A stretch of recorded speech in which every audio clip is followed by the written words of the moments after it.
আহলে বাইত হলো নবী নবী রাসূল নবীদের নবী রাসূলদের রাসূল রাইসুল আম্বিয়া হুজুর নূর সরকার দু আলম নওয়াজুল মুজাসসাম শফিউল মুজলিমিন রাহমাতুল আলাইহি হুজুর মুহাম্মদ রাসূলুল্লাহ সাল্লাল্লাহু আলাইহি ওয়াসাল্লামের বংশধর আর বংশধর নবীর বংশধরকে আহলে বাইত বলা হয়। একটু বলুন সুবহানাল্লাহ।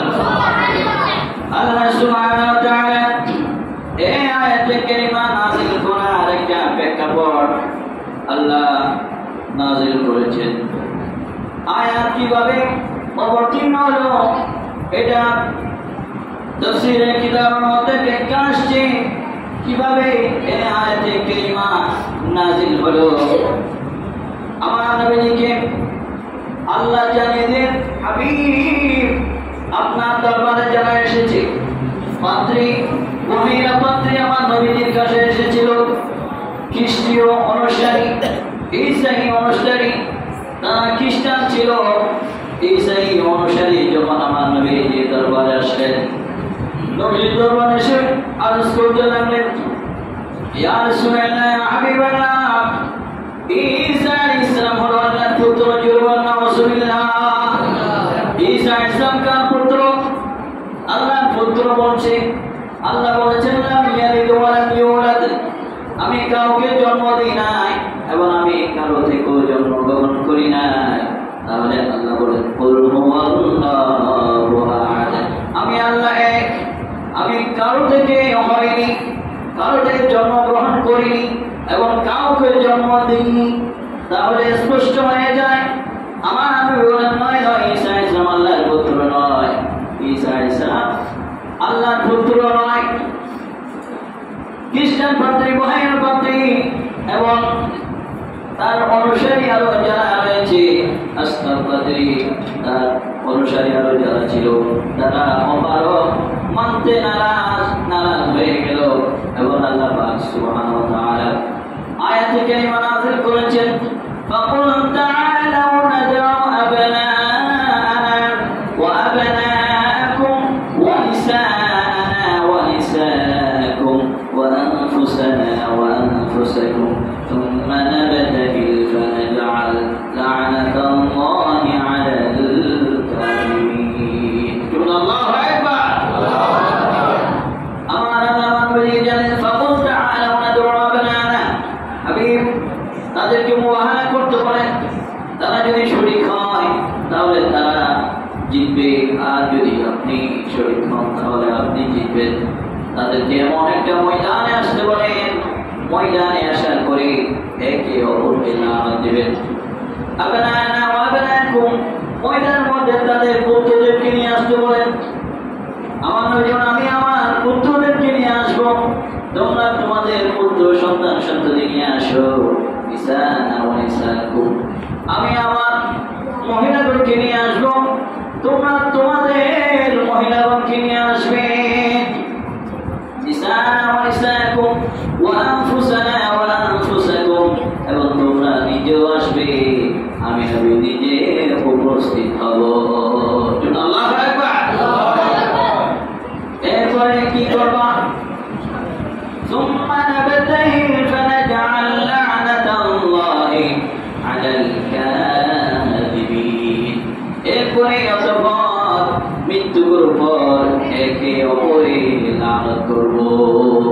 মৃত্যুর উপর একে অপরে কি করব? লানত করব। যে মৃত্যু তার উপর আল্লাহ লানত করবে সে ধ্বংস হয়ে যাবে। এরপরে ওই আস্তাগফিরুল্লাহ ময়দানের মধ্যে উপস্থিত এবং আমার নবীজি হুজরা শরীফ থেকে বের হলেন। নবীজি হুজরা শরীফ থেকে বের হলেন এবং হযরতে ইমাম হাসান রাদিয়াল্লাহু তাআলা আনহুকে ডান হাতে ধরলেন এবং ইমাম হুসাইন রাদিয়াল্লাহু তাআলা আনহুকে বাম হাতে ধরলেন এবং মা ফাতেমা রাদিয়াল্লাহু তাআলা আনহুকে পিছন দিকে রাখলেন। এরপরে হযরতে মাওলানা আলী শের খোদা রাদিয়াল্লাহু তাআলা আনহু উনি বের হলেন হুজরা শরীফ থেকে। আমার নবীজি বললেন, মা ফাতেমা চাদর ধরে তুমি পিছনে দাঁড়াও, এবং উপর দিয়ে একটা চাদর রুমাল ধরেছেন আমার নবীজি এবং বললেন, আল্লাহুম্মা হাউলা ইয়া আহলে বাইতি, আল্লাহ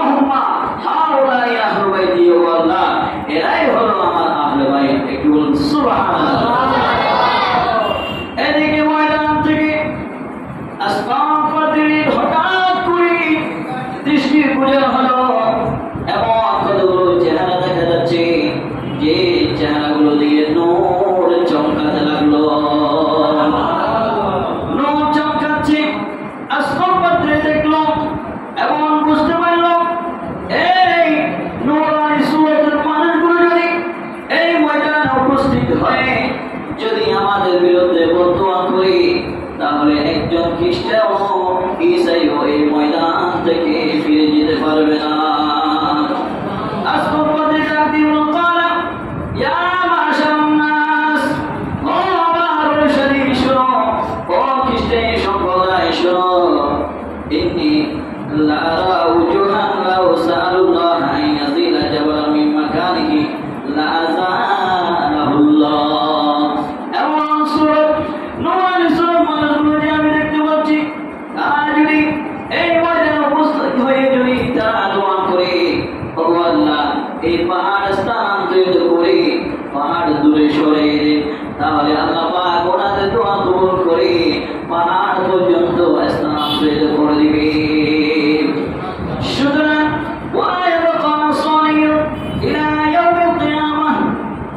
আমি দেখতে পাচ্ছি তোমরা যেদিকে যেদিকে পারো সেদিকে ছুটাছুটি করে চলে যাও, না হয় আজ এই ময়দানের মধ্যে কিয়ামত হয়ে যাবে। আল্লাহু আকবার। এই কথা শুনে খ্রিস্টান ঈসাইরা এদিক দিক বিদিক ছুটাছুটি করে তারা ময়দান খালি করে ফেললো। আমার নবীজি যেতে না যেতে, নবী থেকে যেতে হয়নি, নবীজি থেকে ওই ময়দানে উপস্থিত হতে হয়নি, মাঠ পুরা খালি হয়ে গেল। মাঠ খালি হয়ে গেল। একজন খ্রিস্টানের পাত্রে হয়ে ঈসাই অনুসারী হয়ে রাসূলকে চিনতে পেরেছিল, আহলে বাইতকে চিনতে পেরেছিল, কিন্তু দুর্ভাগা বর্তমান নবীর উম্মত হয়ে আমরা আহলে বাইতকে চিনতে পারছি না। ঠিক না বেঠে? আহলে বাইতের বিরুদ্ধে আচরণ করছি, আসানা নাই? আহলে বাইতের বিরুদ্ধে তলোয়ার করেছে, শুধু তাই নাই শাহাদাত পর্যন্ত করে দিয়েছে। ঠিক না বেঠে? বলেন নাউজুবিল্লাহ। আহলে বাইতকে মহব্বত করতে হবে। আমার পূর্বে হুজুর বলেছেন কুল লা আসআলুকুম আলাইহি আজরান ইল্লা আল-মাওয়াদ্দাতা ফিল কুরবা। ঠিক না বেঠে? সূরা শুরার মধ্যে আয়াতে কারিমা এসেছে, তাহলে 25 নম্বর পারা 5 নম্বর পৃষ্ঠার মধ্যে এই আয়াতে কারিমা বিদ্যমান। আল্লাহ সুবহানাহু ওয়া তাআলা এই আয়াতে কারিমার মধ্যে কি বলেন? কুল লা আসআলুকুম আলাইহি আজরা। ও হাবিব, আপনি যে ইসলাম প্রচার করার জন্য এত কষ্ট করেছেন, উহুদের ময়দানে দন্দাত মোবারক শহীদ করেছেন, খন্দকের যুদ্ধে পেটের মধ্যে আপনি পাথর মেলেছেন, এমনকি কাফের মুশরিকরা এমন ভাবে আপনাকে অত্যাচার করেছিল, নিপীড়ন করেছিল, এমন ভাবে কটূক্তিমূলক আচরণ করেছিল, এত কষ্ট করেছেন আপনি, এরপরে বিনিময়ে কিছু চান না? আপনি বলে দিন। আপনি যে ইসলাম প্রচার করেছেন, ইসলাম প্রতিষ্ঠা করেছেন, কায়েম করেছেন, এত কষ্টের বিনিময়ে আপনি কিছু চান না, কিন্তু একমাত্র চাইবেন, একটি মাত্র আপনার উম্মতদের থেকে আপনি চাইবেন, সেটা কি? ইল্লাল মাওয়াদ্দাতা ফিল কুরবা। আপনি আপনার উম্মতদেরকে চাইবেন আপনার আহলে বাইতের মহব্বত। বলুন সুবহানাল্লাহ। আল্লাহুম্মা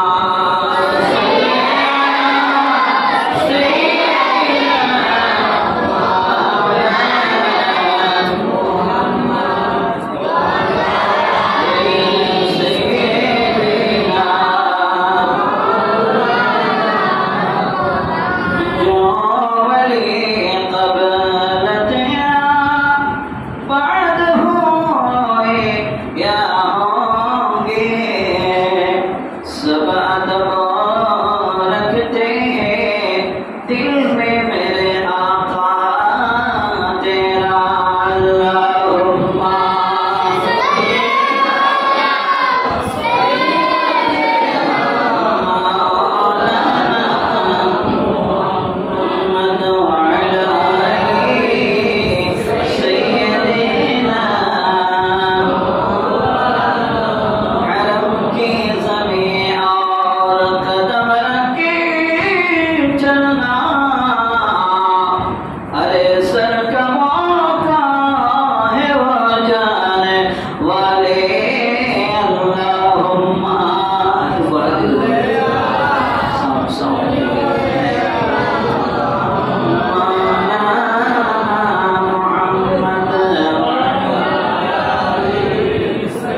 أسألكم عليه أجرا إلا المودة في القربى একমাত্র আমার আল্লাহ আমার নবীকে শিখিয়ে দিলেন কি আহলে বাইতের মহব্বত কি বলুন না আহলে বাইতের মহব্বত চাইতে বলেছেন একমাত্র নবীজির আহলে আলদের মহব্বত আল্লাহ নবী চেয়েছেন ঠিক না ঠিক তাহলে কে শিখিয়ে দিয়েছেন আল্লাহ শিখিয়ে দিয়েছেন এরপরে আমার নবীজি বললেন নবীজি কোরআন কারীমের নোট আয়াত করলেন قل إن كان آباؤكم وأبناؤكم وإخوانكم وأزواجكم وعشيرتكم وأموال اقترفتموها وتجارة تخشون كسادها ومساكن ترضونها إلى آخر آية كريمة অনেক লম্বা এই আয়াত কারীমার শাসনকে হলো قل إن كنتم حبيب আপনি তাদেরকে বলে দিন কি বলে দিব আল্লাহ পরওয়ারদিগার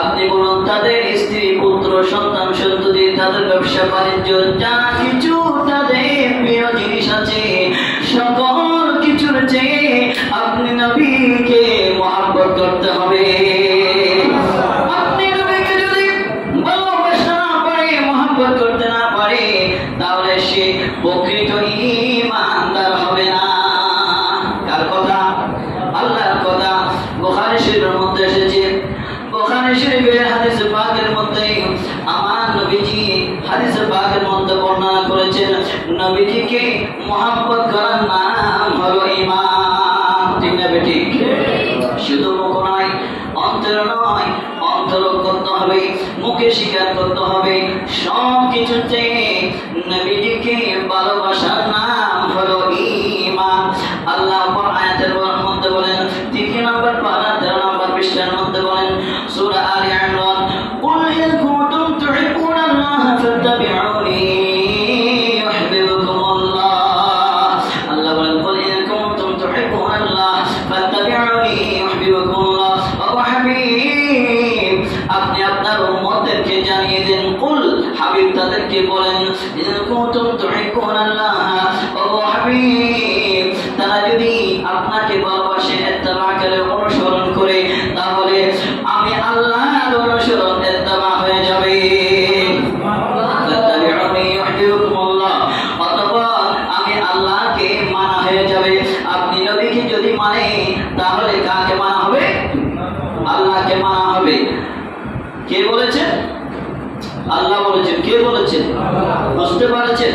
বুঝতে পারছেন তাহলে আমার নবীজিকে মানার নাম হলো ঈমান নবীজি কি বললেন হাদিস পাকের মধ্যে এসেছে আল মুস্তাদরাক হাকিমের মধ্যে এই হাদিসটা এসেছে তৃতীয় খণ্ড 166 নম্বর পৃষ্ঠার মধ্যে এই হাদিসে পাক নবীজি বলেন মান আহাব্বাহুমা আমার এই দুইজন বলতে কারা ইমাম হাসান এবং হুসাইন রাদিয়াল্লাহু তাআলা আনহুমাকে যারা মহব্বত করবে ভালোবাসবে আহাব্বানি পক্ষান্তরে আমি নবীজিকে ভালোবাসা হয়ে যাবে মানা হয়ে যাবে একটু বলুন সুবহানাল্লাহ ওয়া মান আহাব্বানি আহাব্বাহুল্লাহ যে ব্যক্তি আমার ইমাম হুসাইনকে ভালোবাসবে হাসান হুসাইনকে নবীজিকে ভালোবাসা হয়ে যাবে আর নবীজিকে যে মহব্বত করবে ভালোবাসবে পক্ষান্তরে আল্লাহ বলেন আমি আল্লাহকে সেই মহব্বত করলো ভালোবাসলো এরপরে ওয়া মান আহাব্বাহুল্লাহ দাখালাহুল জান্নাহ আল্লাহ যাকে ভালোবাসেন আল্লাহ তাকে আদাখালাহুল জান্নাহ জান্নাতের মধ্যে প্রবেশ করান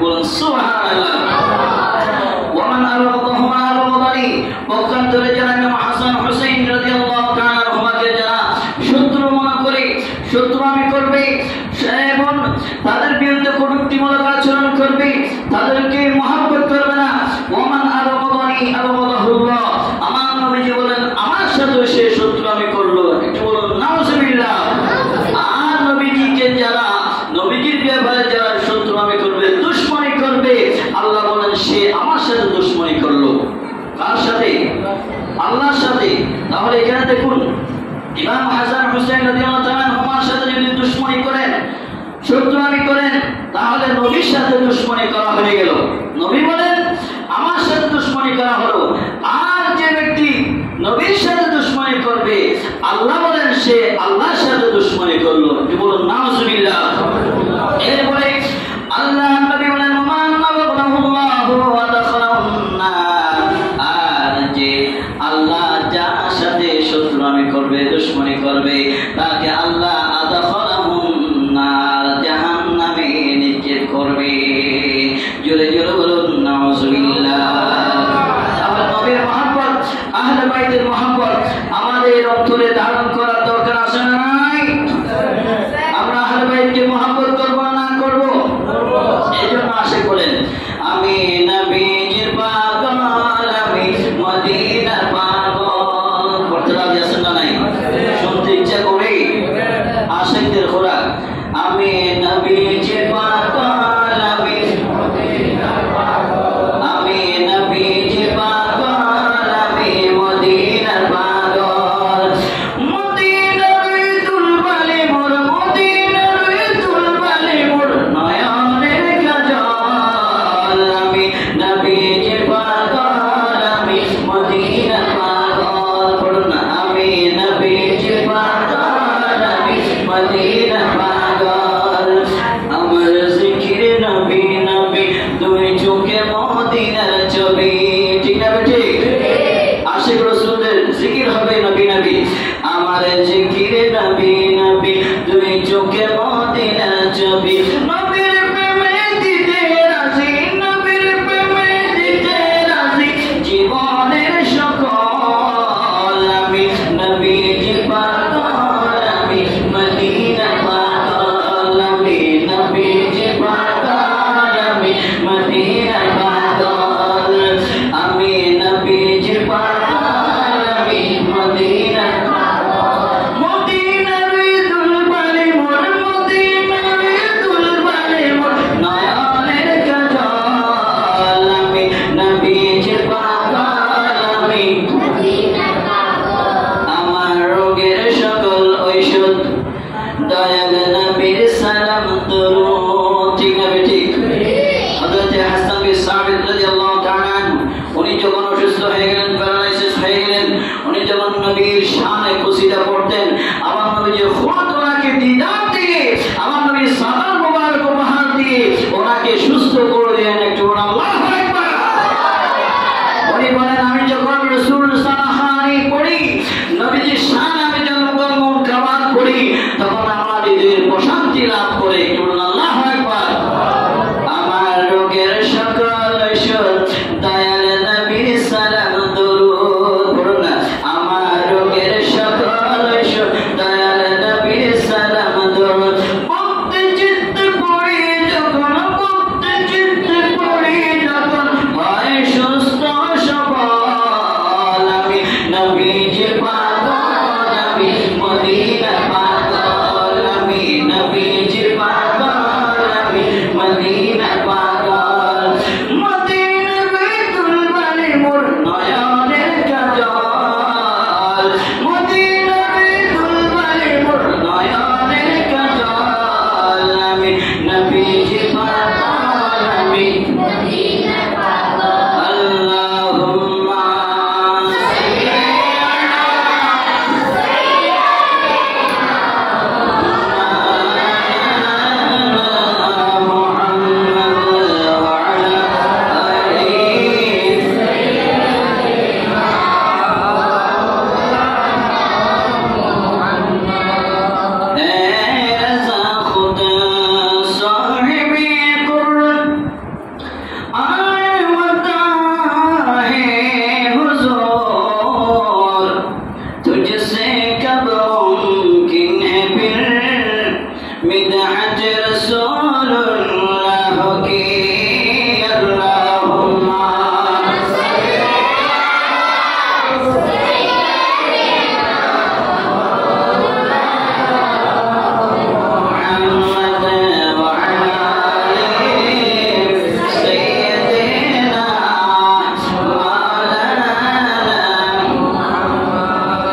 হয়ে যায়।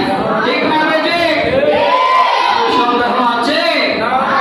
আর কথা আল্লাহর কথা এবং রাসূল পাক সাল্লাল্লাহু আলাইহি ওয়াসাল্লাম হাদিসে পাক মোবারক। ঠিক না বেটে? আমার মন গড়া কথা আমি বলিনি।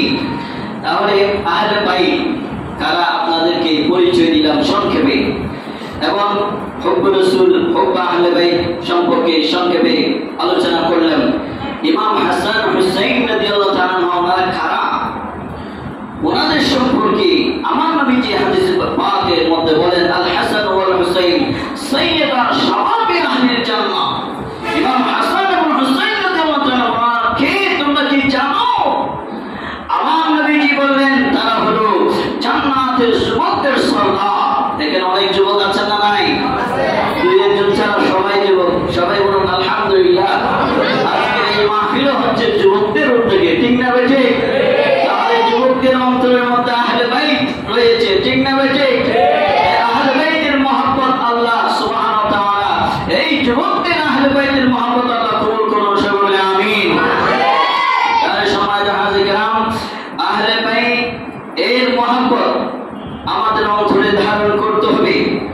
আমি দ্রুত যাচ্ছি, পিছনের দিকে যাচ্ছি না যেহেতু সময় সংক্ষেপ। ইমাম হাসান রাদিয়াল্লাহু তাআলা হযরত আমির মুআবিয়া রাদিয়াল্লাহু তাআলা এর সাথে সমঝোতা করে বড় সমস্যার সমাধান করেছেন। আমার নবীজি নবুয়তের দ্বারায় যে রাষ্ট্র পরিচালনা করেছেন, ইসলাম পরিচালনা করেছেন, সকল কিছু পরিচালনা করেছেন আমার নবীজি নবুয়তের দ্বারায়। ঠিক না বেটে? আমার নবীজি বললেন নবুয়তের দ্বারার পরে খেলাফতের দ্বারা আসবে। খেলাফতের দ্বারা এটা নবুয়তের দ্বারাই চলবে মাত্র 30 বছর। কয় বছর? 30 বছর। আলা মিন হাযিহি নবুওয়া 30 সানাতান সুম্মা মালিকু বা'দা যালিক।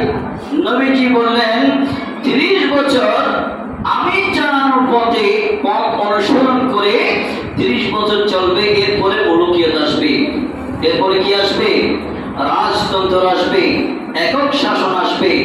আমার নবীজি গণতন্ত্রের দ্বারাই সে রাষ্ট্র পরিচালনা করেছেন। যাই হোক আমি ব্যাখ্যার দিকে যাচ্ছি না। এবং কারা কারা কত বছর পর্যন্ত এই নবুয়তের দ্বারাই তারা পরিচালনা করেছেন এগুলো নোট হয়েছে। এবং বিশেষ করে ইমাম হুসাইন রাদিয়াল্লাহু তাআলা আনহুর হাতে ক্ষমতা স্থানান্তর করার কথা ছিল। কার? ইমাম হাসান যখন ওই আমির মুআবিয়া রাদিয়াল্লাহু তাআলা আনহুর সাথে সমঝোতা করেছেন, আমির মুআবিয়া রাদিয়াল্লাহু তাআলা আনহু ইন্তেকালের পর বা ক্ষমতা থেকে অব্যাহতি নেওয়ার পরে ইমাম হুসাইন রাদিয়াল্লাহু তাআলা আনহু বেশি হকদার ছিলেন। ঠিক না বেটি? ইমাম হাসানের পরে কে? ইমাম হুসাইন। এবং ইয়াজিদ কি করলো? কিছু বলতে পারবো না। কোনো মন কষ্ট দিবেন? মন কষ্ট দিবেন নি কোনো? আমি কিতাব থেকে বলছি বাবা, আমার কথা নয়। আমি নিজ থেকে কিছু বলবো না। ইয়াজিদকে কিতাবের মধ্যে অনেক গালমন্দ করা হয়েছে। আবার অনেক লেখক চুপ থেকেছেন, আবার অনেকে কাফের বলা থেকে বিরত থেকেছেন। ঠিক না বেটি? অনেকে কাফের ফতোয়া দিয়েছেন। ইমাম আহমদ ইবনে হাম্বল রাদিয়াল্লাহু তাআলা আনহু উনিও ইয়াজিদকে কাফের ফতোয়া দিয়েছেন। তাহলে আমার কথা নয়। ঠিক না বেটি? আমি কিতাব থেকে বলছি, আমার বানানো কথা নয়। আপনারা মন কষ্ট নেবেন না। যেহেতু এটা হচ্ছে একমাত্র কারবালার যুদ্ধ হয়েছে, হক বাতিলের পার্থক্য নিরসন করেছেন। ঠিক না বেটি? হককে এবং বাতিলকে, না হককে এটা স্পষ্ট করে দিয়ে পরিচয় দিয়েছেন কে? ইমাম হুসাইন রাদিয়াল্লাহু তাআলা আনহু। ঠিক না বেটি? বাতিলের কাছে মদ্যপান, শরাবপান, বেনামাজি, অত্যাচারী শাসকের কাছে হাত মিলান নাই, বায়াত গ্রহণ করার নাই। একমাত্র নিজের গর্দান দিয়ে ইমাম হুসাইন রাদিয়াল্লাহু তাআলা আনহু উনি সমস্যার সমাধান করে দিলেন।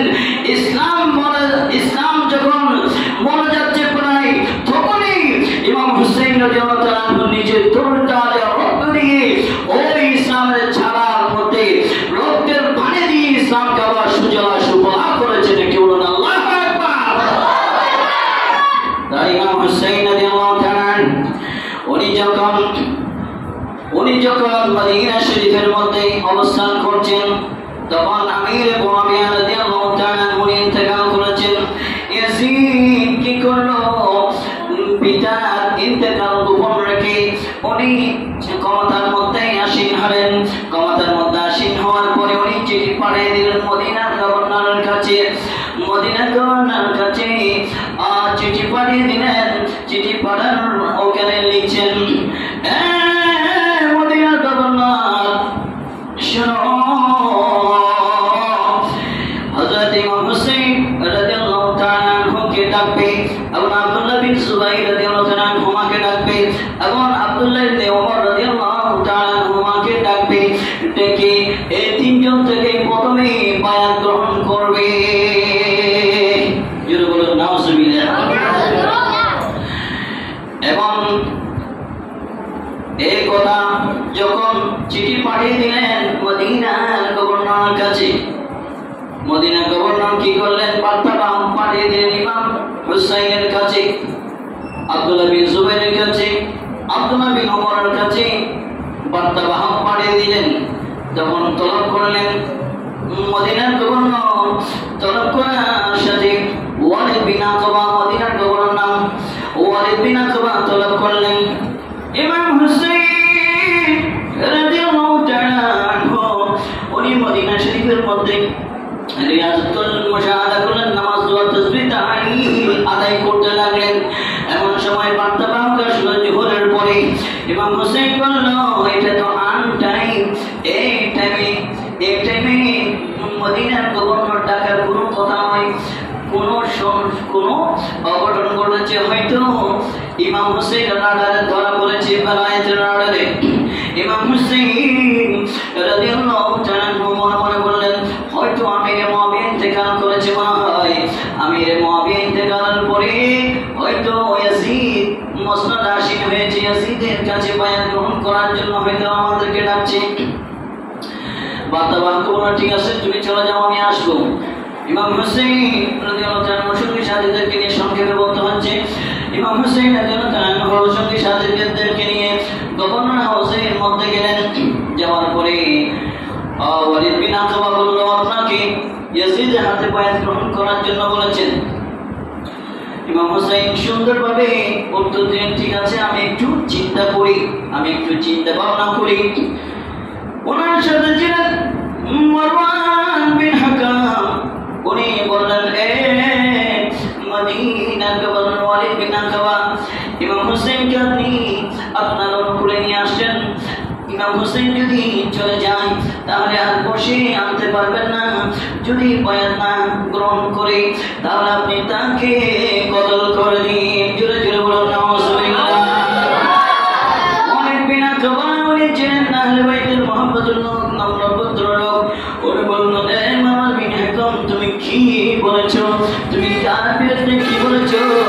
আমার নবী দহিত্র নাতি ইমাম হুসাইন রাদিয়াল্লাহু তাআলার সামনে এমন মন্তব্য তুমি কেমনে করতে পারলে, যে ইমাম হুসাইনের ঠোঁট মোবারকে আমার প্যারা নবীজি চুমুকে দেন, কপালে চুমুকে দেন। শুধু তাই না, আমার ইমাম হুসাইন যখন নবীজির পিঠ মোবারকের মধ্যে উঠলেন, নবীজি সিজদাকে লম্বা করে দিতেন। শুধু তাই না, আমার নবীজি হযরত ইমাম হুসাইন রাদিয়াল্লাহু আনহুকে পিঠের মধ্যে আরোহণ করাইয়া নবীজি ওঠেন ইমাম হুসাইনকে সাদর সম্ভাষণ জানাতেন। এমন ইমাম হুসাইনের বিরুদ্ধে তুমি এটা কি মন্তব্য করতে পারলে? আমার পক্ষে এটা করা সম্ভব নয়।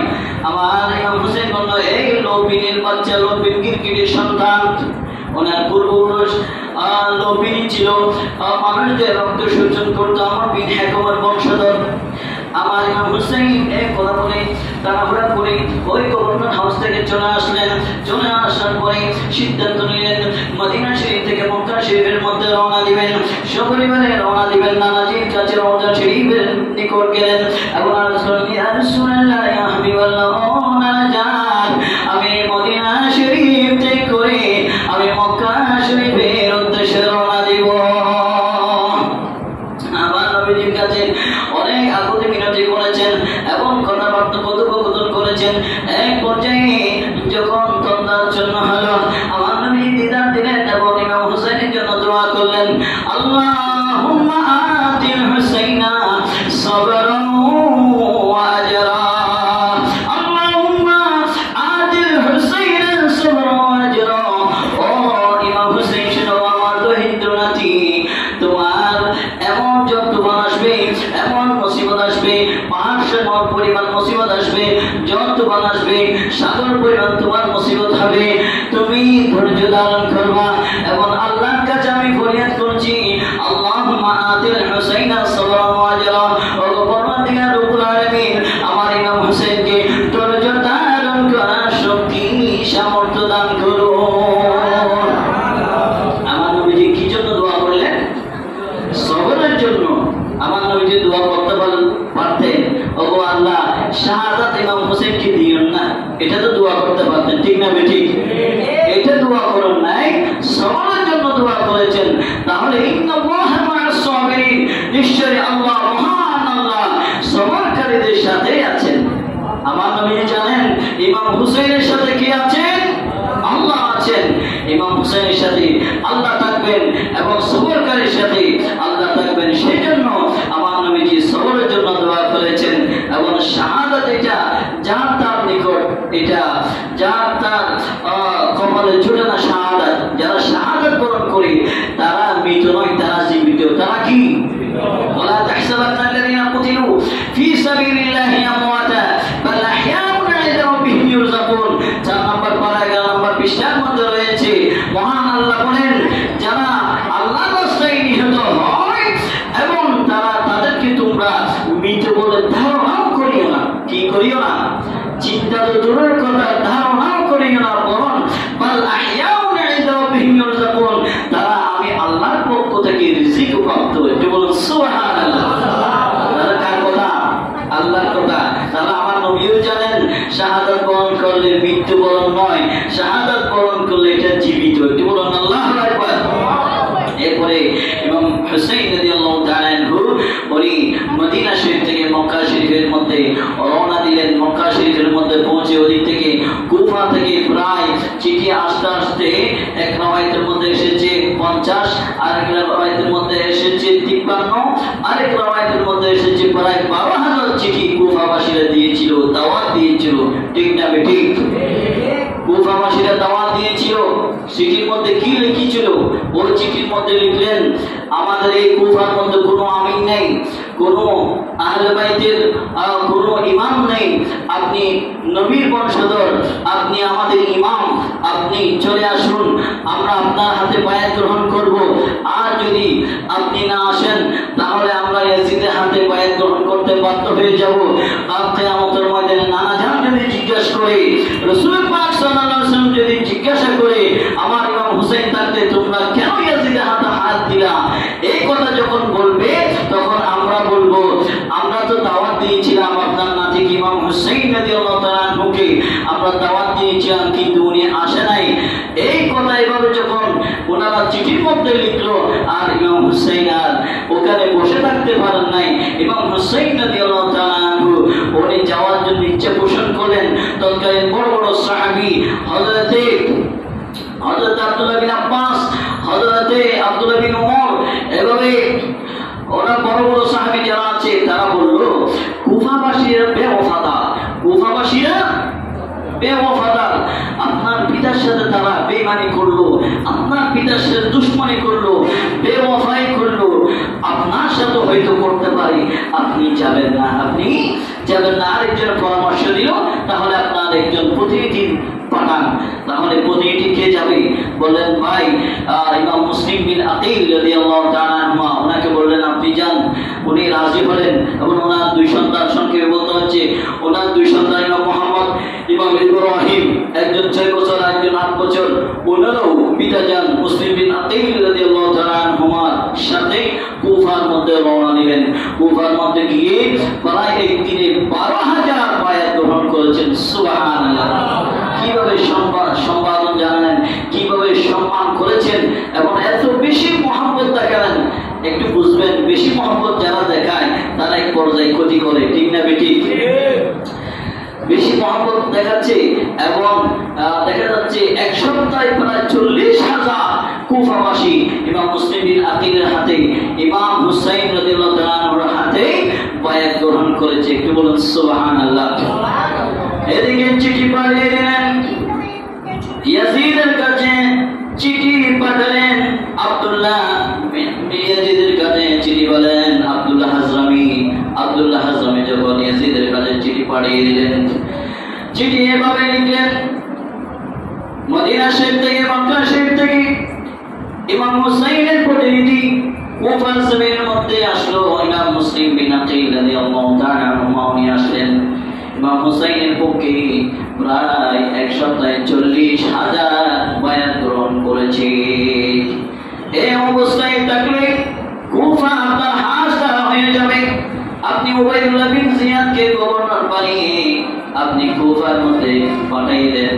ইয়াজিদের কথা শোনার সাথে সাথে, চিঠি পত্র পাওয়ার সাথে সাথে আর দেরি করে নাই, বছরের গভর্নর ছিল উবাইদুল্লাহ বিন জিয়াদ। বড় কুচক্রী লোক ছিল, বড় মারাত্মক লোক ছিল। তার ভাই উসমান বিন জিয়াদকে বছরের গভর্নর বানিয়ে আব্দুল্লাহ বিন জিয়াদ, উবাইদুল্লাহ বিন জিয়াদ সে কুফার উদ্দেশ্যে রওনা দিলেন। এবং রওনা দেওয়ার পরে যখন কাদেসিয়া নামক স্থানের মধ্যে আসলেন, কাদেসিয়া স্থানের মধ্যে আসার সময় উনি 500 লোক নিয়ে আসলেন। উনি চিন্তা করলেন আমার থেকে ইমাম হুসাইনের বেশি হেজাজের পথে, মক্কা শরীফের পথ দিয়ে আমার থেকে কুফায় ঢুকতে হবে, প্রবেশ করতে হবে। আমি যদি হেজাজের পথ না ধরি তাহলে লোকেরা আমাকে মেরে ফেলবে। উনি কি করলেন, 500 সৈন্য থেকে বাদ দিয়ে মাত্র 17 জন সৈন্য নিলেন এবং হেজাজে পোশাক ধারণ করলেন। বছরের পোশাক আর হেজাজের পোশাক ভিন্ন ছিল। হেজাজের পোশাক ধারণ করে সে ঘোড়ায় আরোহণ করে সে কুফার জমিনের মধ্যে প্রবেশ করলেন। সবাই তাকে সাদর সম্ভাষণ জানালেন। কুফাবাসীরা মনে করল ইমাম হুসাইন রাদিয়াল্লাহু তাআলা আনহু হয়তো প্রবেশ করছে, সেই জন্য ইমাম হুসাইনকে সালাম দিচ্ছে, সাদর সম্ভাষণ জানাচ্ছে। আর এই কুচক্রী জালেম উবাইদুল্লাহ বিন জিয়াদ সে মুখে বলছে না উত্তর, সে মুখ নেড়ে ঘুমটা দিয়ে সে মাথা নেড়ে সালাম জবাব দিয়েছিল। জোরে জোরে বলুন নাউজুবিল্লাহ। গভর্নর হাউসে প্রবেশ করে, গভর্নর হাউসে প্রবেশ করার পরে পরের দিন তাদের উপরে দ্বিতীয় তলা থেকে ভাষণ দিলেন, এ কুফাবাসী শোনো, তোমরা যদি মুসলিম বিন আকিলের, তোমরা মুসলিম বিন আকিলের সাথে যদি থাকো তাহলে তোমাদের খবর আছে, তোমাদের বড় বড় নেতাদেরকে যে আমি গ্রেফতার করেছি তাদেরকে আমি হত্যা করব। কারো চাচা হও, কারো বাবা, কারো পিতা, কারো আত্মীয় স্বজন হও, আমি এগুলো দেখবো না। এবং মুসলিম বিন আকিলের সাথে যারা যারা থাকবে, যারা সাহায্য সহযোগিতা করবে, যারা স্থান দিবে, তাদেরকে আমি কতল করে ফেলবো। জোরে জোরে বলুন নাউজুবিল্লাহ। এই ভাষণ যখন উবাইদুল্লাহ বিন জিয়াদ দিল, এরপরে কুফাবাসী কিভাবে কাপুরুষের পরিচয় দিচ্ছে দেখুন।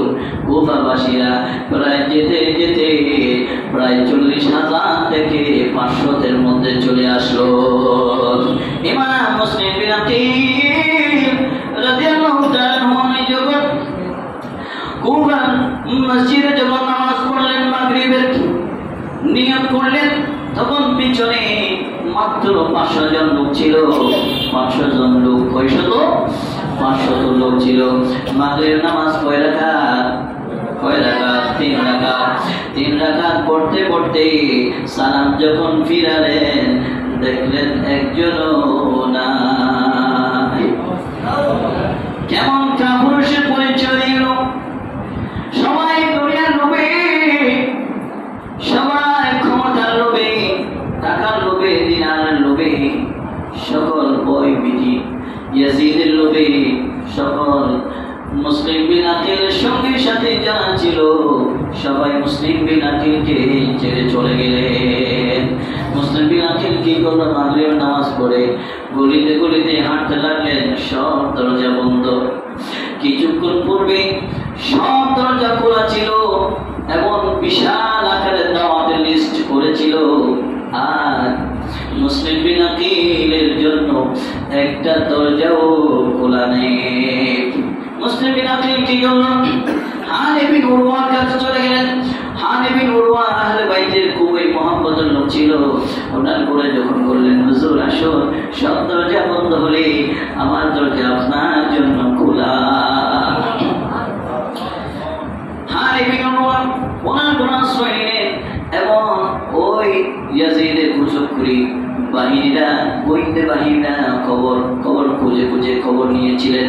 খবর কিভাবে নিয়েছিলেন এটার উল্লেখও আছে, সময় সংক্ষেপের কারণে বলতে পারছি না, সংক্ষেপে বলছি।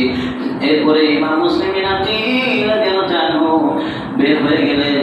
বের হওয়ার পরে অলিতে অলিতে ঘুরতে লাগলেন। এক মহিলার দরজা খোলা দেখতে পেলেন। ওই মহিলাটি ওর ছেলের জন্য অপেক্ষা করছে। ছেলে আহলে বাইতের বিরোধী আর মা হলো আহলে বাইতের মহব্বতওয়ালা। ইমাম মুসলিম আকিল রাদিয়াল্লাহু তাআলা আনহু উনি যখন ওই ঘরের দরজার সামনে দিয়ে গেলেন, দেখলেন একজন মহিলা, বৃদ্ধ মহিলা, ওনাকে ওনার সামনে গিয়ে বলেন, ও মহিলা, ওনার নাম ছিল তাওয়া। তাওয়া নামক মহিলা বলল, হুজুর আপনি কোথা থেকে এসেছেন? আপনার বাড়ি কোথায়? আপনি আপনার বাড়িতে চলে যান। দেখছেন না পরিস্থিতি কিভাবে নাজুক? আপনি আপনার বাড়িতে চলে যান। এখানে কি করছেন? আমি তো আমার সন্তানের জন্য অপেক্ষা করছি, আমার সন্তানের জন্য অপেক্ষা করছি। মুসলিম বিন আকিল রাদিয়াল্লাহু তাআলা বললেন, মা আমি কিভাবে আমার বাড়িতে যাব? আমার বাড়ি তো বহুদূর। কোথায় আপনার বাড়ি? আমার বাড়ি হচ্ছে মদিনা শরীফ। কি বলেন? আপনার নাম কি? আমার নাম মুসলিম বিন আকিল। হুজুর কি বলেন? কিছুক্ষণ না পূর্বেই আপনার জন্য সকল দরজা খোলা ছিল। হ্যাঁ, আমার জন্য সকল দরজা খোলা ছিল, এখন আমার জন্য সকল দরজা বন্ধ হয়ে গেল। ওই তাওয়া মহিলা বলল, সকল দরজা বন্ধ হতে পারে, আমি তাওয়ার করে আপনার দরজা খোলা। আসুন হুজুর, ভিতর নিয়ে গিয়ে ওনাকে খানাপিনার আয়োজন, মেহমানদারি যা আছে তা করলেন। সন্তান যখন আসলেন, সন্তানকে বলল, মা বলল, আজকে আমার করে এত বড় মেহমান এসেছে, আর কোনোদিন এত বড় মেহমান আসে নাই। হয়তো ওনার খেদমত করতে পারলে আল্লাহ সুবহানাহু ওয়া তাআলা আমার জন্য জান্নাত ওয়াজিব করে দিবেন। আল্লাহু আকবার। এই কথা শুনে সন্তান রাতের বেলা কিছু বলেন নাই। সকালবেলা যখন হলো তখন ওই উবাইদুল্লাহ বিন জিয়াদের কাছে খবর পাঠিয়ে দিলেন, হ্যাঁ মুসলিম বিন আকিল আমার ঘরে আছে, আপনি বিশ্বাস না হয় আপনি সৈন্য পাঠিয়ে দেখেন।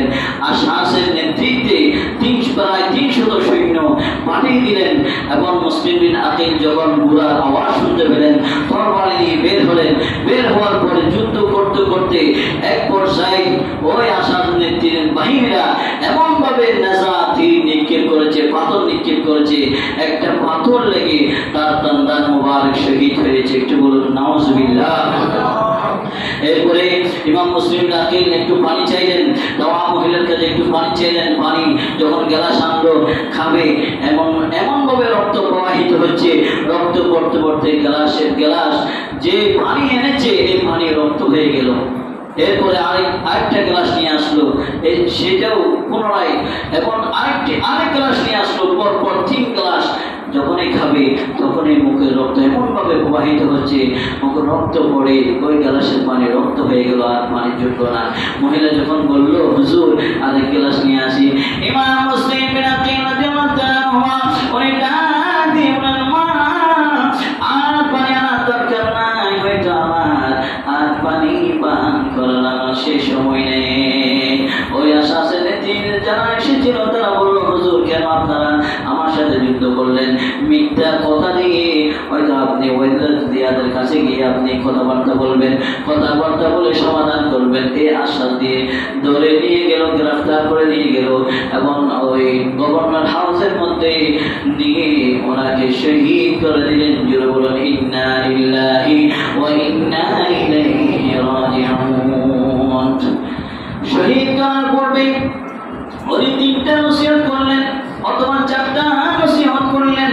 উনি বললেন, আমার যে সন্তান রয়েছে মোহাম্মদ ইব্রাহিম, এই সন্তানদেরকে তোমরা মদিনা শরীফের মধ্যে পাঠাই দিবা।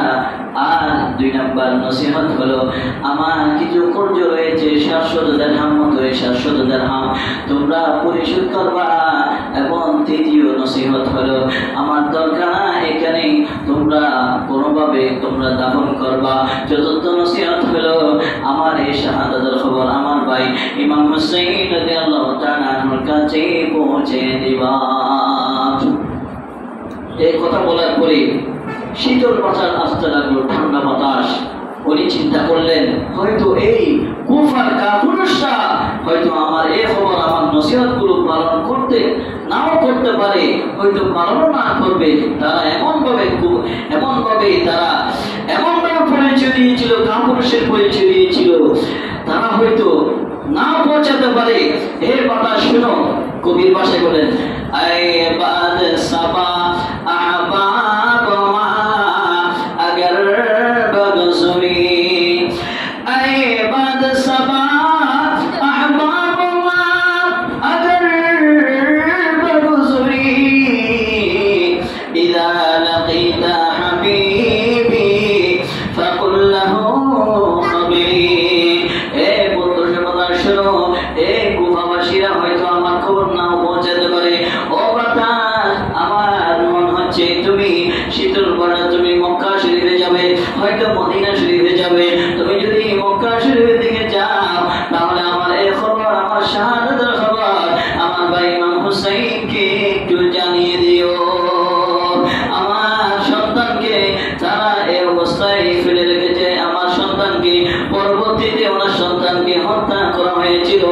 ওই মুহাম্মদ এবং ইব্রাহিম এই ছোট ছোট সন্তানগণ পর্যন্ত এই কুফারবাসী জালেমরা এরা হাই দেয় নাই।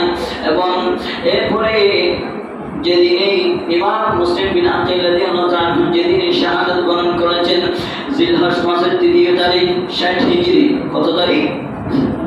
জিলহজ মাসের 3 তারিখ 60 হিজরি। এবং ওই দিনেই হযরত ইমাম হুসাইন রাদিয়াল্লাহু তাআলা আনহু মক্কা শরীফ থেকে কুফার উদ্দেশ্যে রওনা দিলেন। একটু বলুন আল্লাহু আকবার। প্রতিমধ্যে যখন সংক্ষেপে বলতে হচ্ছে, প্রতিমধ্যে যখন মুআদ সালামা নামক স্থানে এসেছেন, স্থানে আসার পরে মুসলিম বিন আকিলের শাহাদাতের কথা জানতে পেরেছেন। এবং হানি বিন উরওয়া উনি যখন মুসলিম বিন আকিলকে যে স্থান দিয়েছিলেন ওনাকে নির্মমভাবে শাহাদাত করেছিলেন, হত্যা করেছিলেন ব্যথার আঘাতের মাধ্যমে, যেমন অনেক লম্বা ওয়াকিয়াত। এবং এই খবর হানি বিন উরওয়া এবং মুসলিম বিন আকিলের শাহাদাতের খবর যখন ইমাম হুসাইন পেলেন তখন খুবই মর্মাহত হলেন, খুবই দুঃখ পেলেন। এবং তাবু থেকে একটু বিশ্রাম নিচ্ছেন। বিশ্রাম নেওয়ার পরে নানা জানকে স্বপ্ন দেখলেন। নানা জান বলল, নাতি তোমার কঠিন মুসিবতের সময় আসছে, তোমার কঠিন মুসিবতের সময় তুমি ধৈর্য ধারণ করবা এবং তোমার জন্য আমরা অপেক্ষায় আছি। হাওড়ে কাউসারের পানি নিয়ে আমরা অপেক্ষায় আছি। একটু বলুন আল্লাহু আকবার। নাতি বলল, ইমাম হুসাইন বলল, আমিও আপনাদের কাছে অতি শীঘ্রই চলে আসছি। একটু বলুন সুবহানাল্লাহ। এরপর ওইখান থেকে রওনা দিলেন, নিনওয়া নামক স্থানে আসলেন। স্থানে আসার পরে হুর বিন ইয়াজিদের নেতৃত্বে খাদা সৈন্য পাঠালেন। হুর বিন ইয়াজিদ ঘেরাও করলেন। ঘেরাও করার পরে 3বার পর 3টা সময় দিলেন। ইমাম হুসাইন রাদিয়াল্লাহু তাআলা আনহু যখন এই রাত্রে রওনা দিতেন সারা রাত হাঁটতেন। হাঁটার পরে দেখলেন যেখান থেকে শুরু করলেন সেখানে আবার এসে উপস্থিত। জোরে জোরে বলুন নাউজুবিল্লাহ। হুর বিন ইয়াজিদ বলল, হুজুর আপনাকে আমি দ্বিতীয়বার সুযোগ দিচ্ছি। হুর বিন ইয়াজিদ ছিল আহলে বাইতের মহব্বতের লোক। উনি দ্বিতীয়বার সময় দিলেন, হুজুর আজকে আপনি চলে যাবেন, মুহররম মাসের 1 তারিখ আপনি চলে যাবেন রাতের অন্ধকারে। ইমাম হুসাইন রাদিয়াল্লাহু তাআলা আনহু সারা রাত হাঁটলেন। শেষের বেলা পরের দিন দেখলো যেখান থেকে রওনা দিয়েছেন সেখানে আবার উপস্থিত। হুর বিন ইয়াজিদ বলল, হুজুর আপনি চান নাই কেন? করুন, আপনাকে বলেছি চলে যাওয়ার জন্য। না হয় হুকুম দিলেন আপনাকে গ্রেফতার করার জন্য, আমার থেকে তো বাধ্য হতে হবে। হবে। আজ রাত তৃতীয় দিন, আমি তৃতীয়বার আপনাকে সুযোগ দিচ্ছি, হুজুর আপনি আজ রাত চলে যাবেন, না হয় আর আমি আপনাকে রক্ষা করতে পারবো না। ইমাম হোসেন রাতের অন্ধকারে মুহররম হারামের তৃতীয় তারিখ 61 হিজরি রাতের অন্ধকারে রওনা দিতে সারা হাঁটলেন হাঁটে সকালবেলা দেখলো এক বিরাট ময়দানের মধ্যে উপস্থিত। এখন জিজ্ঞাসা করলেন এই ময়দানের নাম কি? অনেকে অনেক ভাবে বলেছেন।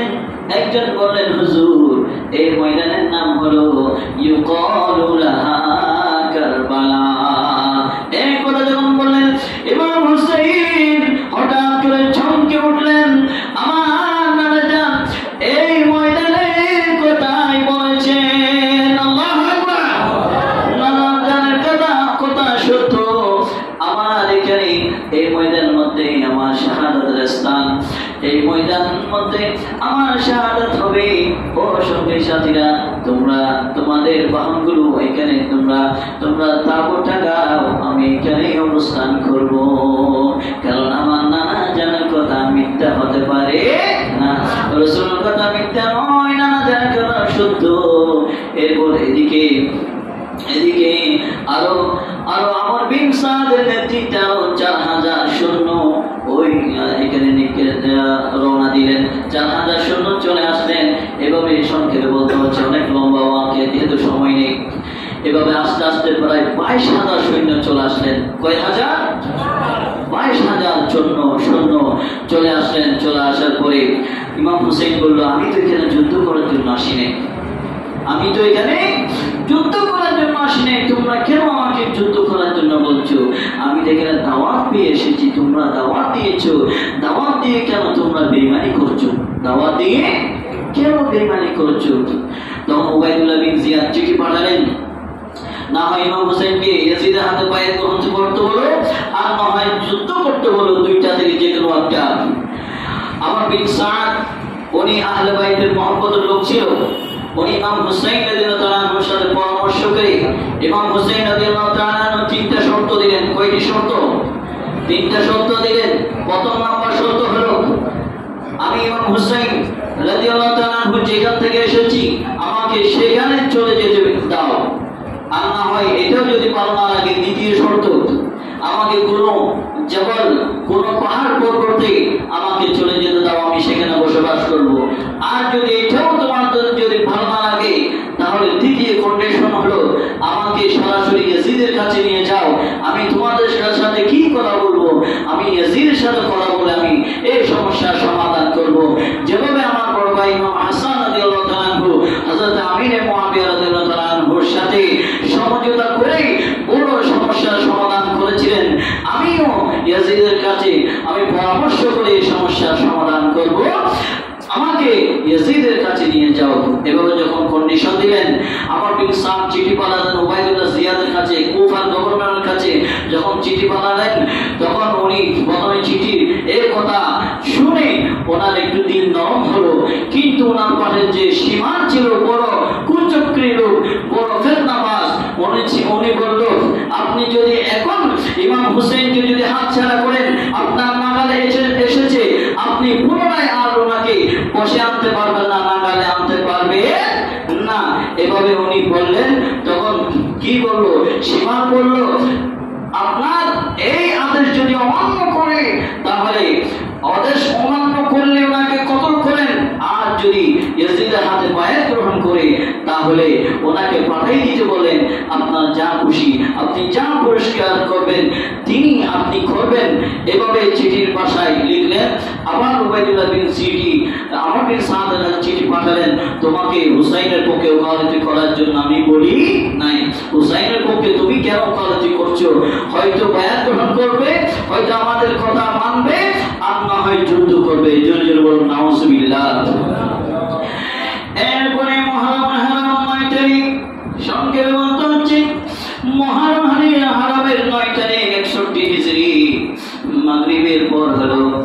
আমার বিন সাদ হুকুম করে দিলেন, না হয় যুদ্ধ করবা, না হয় হাতে পায়ে গ্রহণ করবা। সবাইকে ডাকলেন, খুতবা দিতে লাগলেন। প্রথমে আল্লাহর শুকরিয়া আদায় করলেন, এরপর রাসূল পাক সাল্লাল্লাহু আলাইহি ওয়াসাল্লাম দরুদ শরীফ পাঠ করলেন।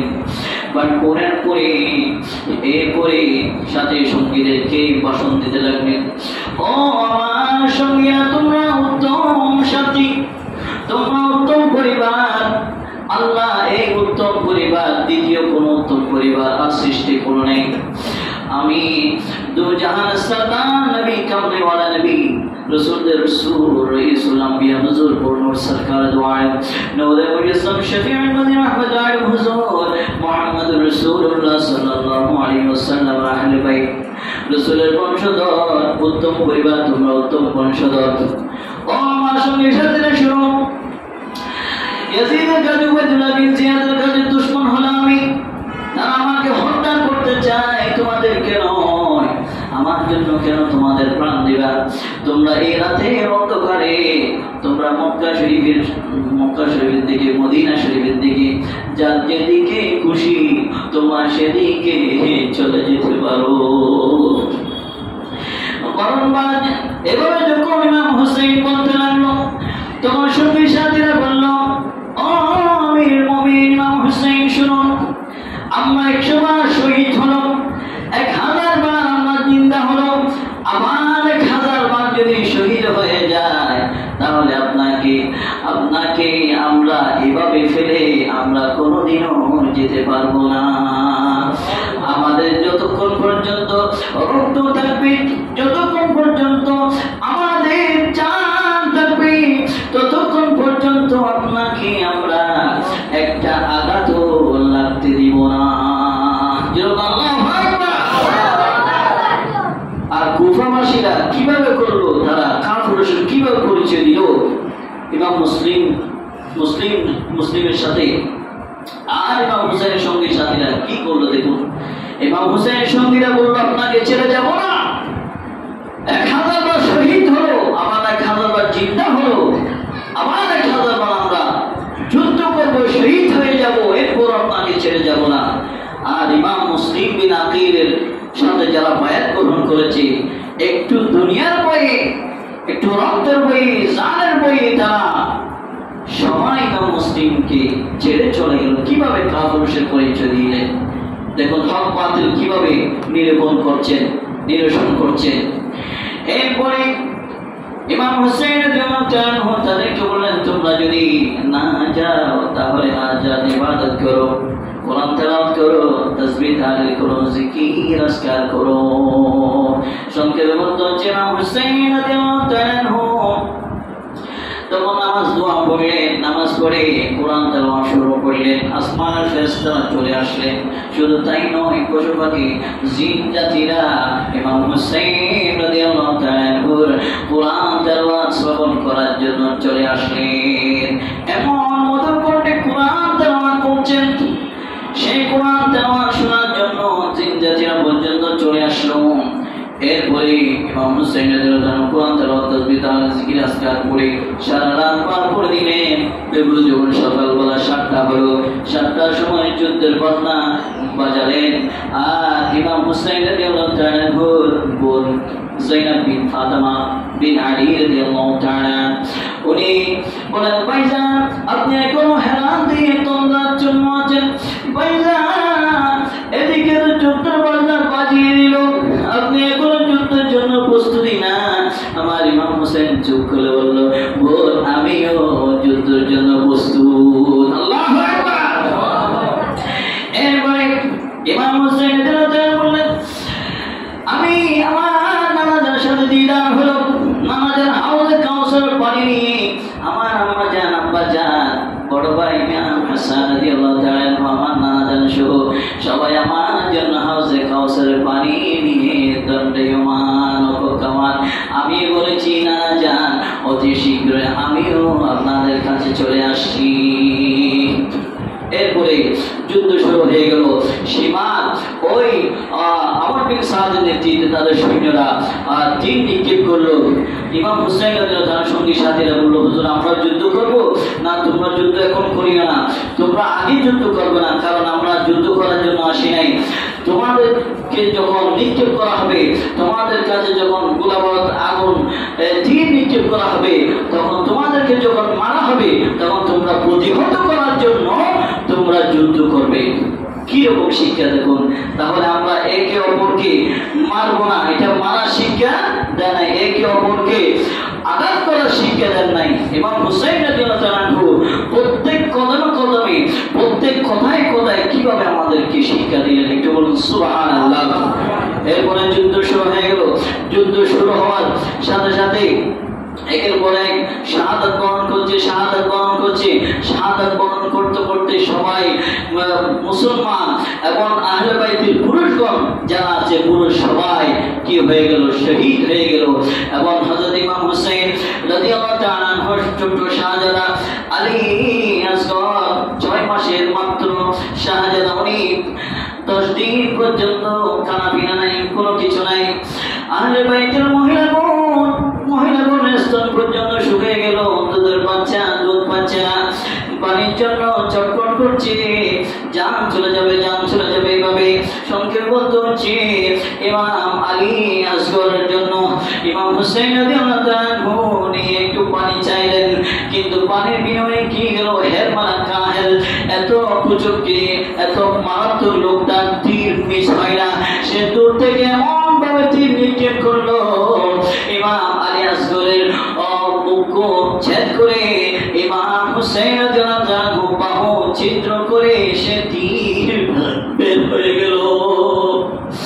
ইমাম আলী আসগর রাদিয়াল্লাহু তাআলা আনহু উনি একটু লাফ দিয়ে উঠলেন, ওটার সাথে সাথে জান চলে গেল। একটা ইশারার কথা আসে, একটা ভাগভঙ্গির কথা আছে। ইমাম আলী আসগর বলল, আব্বা জান, ওই কাফেরদের কাছে আর পানি চাইতে হবে না, আর পানি চাইতে হবে না, আমি নানা জানের কাছে গিয়ে হাউজে কাউসারের পানি পান করছি। এরপরে ইমাম হুসাইন রাদিয়াল্লাহু তাআলা যুদ্ধের পোশাক পরিধান করলেন। যুদ্ধের পোশাক পরিধান করে জুলফিকার তলোয়ার হাতে দিলেন, হাতে নিয়ে ঘোড়া পথ আরোহণ করলেন। ঘোড়ায় আরোহণ করে ইয়াজিদ বাহিনীর দিকে হুঙ্কার দিয়ে যখন রওনা দিলেন, একজন হাজার হাজার শিকারের মধ্যে যেভাবে ঢুকলে যে পরিস্থিতি হয়, ওই ইমাম হুসাইনকে দেখে তারা ভাত মনে করলো, আর সবাই শিকার হয়ে দিক বেদিক ছুটাছুটি করতে লাগলো।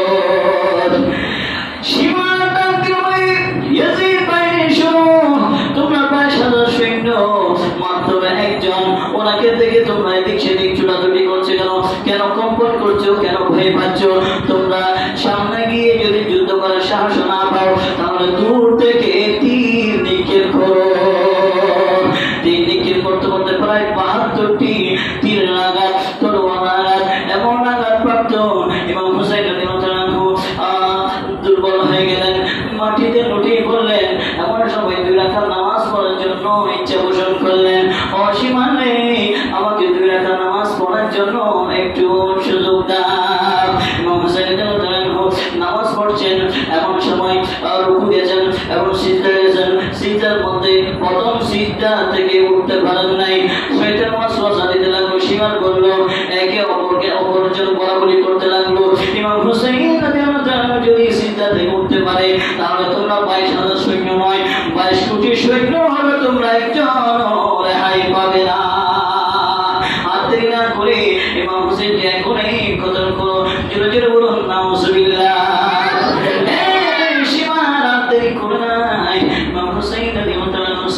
মাথা যখন তুলবে, মাথা সোজা সোজা তুলতে পারে না, এমন ভাবে জোরে তলোয়ার চালিয়ে দিল।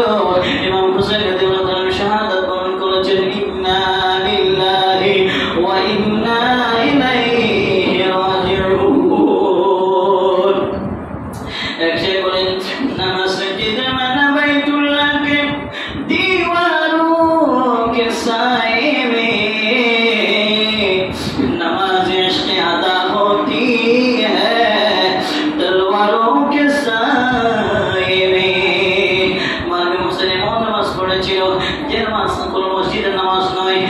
নামাজ কোনো খানাখার নামাজ নয়, ওই নামাজ ছিল ইশকের নামাজ, ওই নামাজ ছিল আল্লাহর সন্তুষ্টির নামাজ, আল্লাহর দিদার নামাজ ছিল। কি শিক্ষা দিন দেখুন, যখনই জান চলে যাচ্ছে তখনই আল্লাহর দিদারের জন্য বলুন সুবহানাল্লাহ, এক মুহূর্তের জন্য নামাজ ছাড়া নাই। যুবক ভাইরা নামাজ ছেড়ে দিবেন নি? কোনো এক ওয়াক্ত নামাজ ছাড়া যাবে না। দেখুন ইমাম হুসাইন রাদিয়াল্লাহু তাআলা আনহু কিভাবে হক বাতিলের সমস্যার সমাধান করলেন, নিজের গর্দান দিয়ে দিলেন।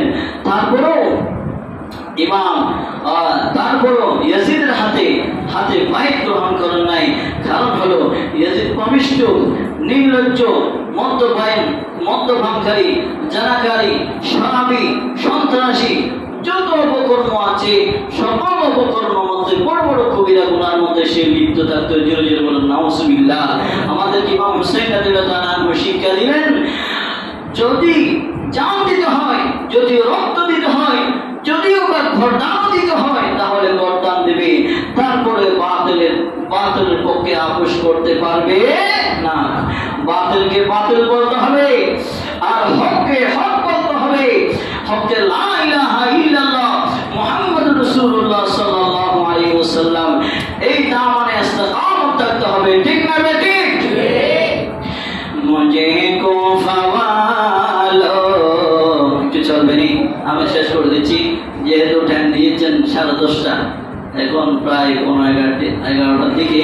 এটা বলে আপনাদের সামনে বিদায় আজ করবো। সকালে একটু বলুন, মুঝে কো ফাওয়ালো মুসাফির না সমঝো, मैं आया नहीं हो बुलाया गया हो। শুনতে ভালো লাগছে কিনা? শুনতে ইচ্ছা আছে কিনা আপনাদের?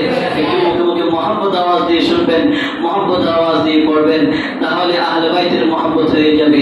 একটু বলুন, মুঝে কো ফাওয়ালো মুসাফির না সমঝো, मैं आया नहीं हो बुलाया गया हो, मैं आया नहीं हो बुलाया गया हो, कि मेहमान बना कर सताया गया हो, कि मेहमान बना कर सताया गया हो, मैं रोया नहीं हो रुलाया गया हो, मैं रोया नहीं हो रुलाया गया हो। खुदा जाने कैसी है मेजबानी, बहत्तर प्यासो कहे बंद पानी।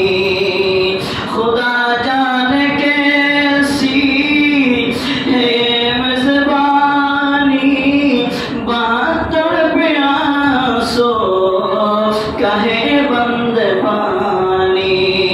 मुकद्दर में हो कौसर का पीना, मैं प्यासा नहीं हो पिलाया गया हो, मुझे को फवालो मुसाफिर न समझो, मैं आया नहीं हो बुलाया गया हो, मैं आया नहीं हो बुलाया गया हो।